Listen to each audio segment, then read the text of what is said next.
Well, let's go back to one of our top stories in Africa Live. Sudan's foreign ministry says the death toll from an attack by the Rapid Support Forces in West Kordofan state has risen to at least 300, including 21 children. Preliminary committee of the Sudanese Doctors Syndicate, an independent humanitarian group, also confirmed the death toll of over 300, including 15 women and 21 children. The RSF has not yet made comment on those allegations. The attack occurred in central Sudan's Al Nahud city as the RSF completed their capture of the strategic city on Friday. There are also reports that drone attacks targeting schools and IDP camps have increased. Well, our correspondent Now Mohadeen is joining us for more on all of those details. She is in Port Sudan. Hi there, Naba. Naba, let's begin with where you are in Port Sudan. Reports are saying that the RSF has for the first time hit targets in Port Sudan in a drone attack. What's the latest on this, Naba, and what's the impact of this attack?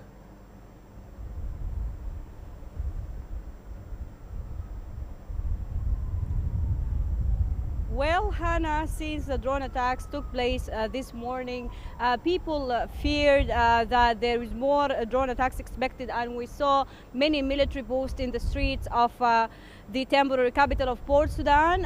We also saw that school students all returned home because people are fearing walking in the streets and going to public spaces, because it's the first time since the war erupted that Port Sudan is attacked, and this is a real threat that the war can extend and reach everywhere. Yes, there is no damages recorded, there is no casualties, but of course there is damages of some warehouses, and the airport that was targeted, it's not Port Sudan Airport, but it's a military airport and a warehouse for weapons. But also fears right now are rising, because we know that Port Sudan is the temporary capital right now, and it joins hundreds of thousands of people and businesses, and it also contains the main port that is not only important for Sudan but also for many African countries that they don't have ports, so they are reliant on Sudan. The situation right now is calmer, and the airspace is open to air flights, but there is also people are suspicious and cautious regarding expected drone attacks, because yes, it's the first time, but that means it's a message that even Port Sudan it's no longer safe. Well, now, but let's talk a little bit about what's happening in central Sudan's West Kordofan state. The Human Rights Commission is reporting the death toll from an RSF attack is now at 300, well, at least 300 from the numbers that we're receiving right now. But what more can you tell us about that?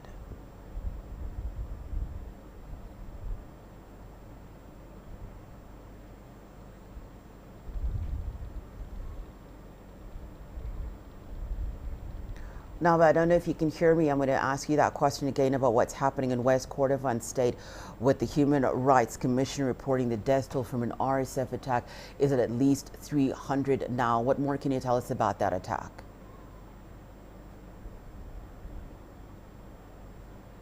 Actually, Hannah, there is many challenges right now because of the recent drone attacks. There is traffic jam, and the signal also is really bad, and we know that there is a power shortage for a few days. So if I understood your question correctly, if I heard it correctly, we are speaking about the drone attacks. Yes, the RSF are accused of carrying out that attack, but there is no formal communique from the RSF to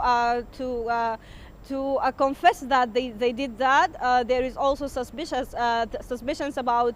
There is also suspicion that these attacks are not wide-range attacks. It's just suicidal drones, which means that it was launched from eastern Sudan, not from a far distance. So if it's correct, that means there is open scenarios about who carried out that attack, but the Sudanese foreign ministry confirmed that the attacks took place this morning and accused RSF of carrying out this. And if it happened, that means it's a reaction to what happened in Niala Airport yesterday, when the Sudanese military suddenly attacked Niala Airport, and of course it resulted in many casualties regarding some of warehouses that the militia used to guard it for a long time and use it to attack different infrastructure around the capital and also across the country. So until now, RSF did not say anything about Port Sudan attack, but yes, we are expecting that in the few coming hours there will be more press releases by the two warring parties regarding this attack.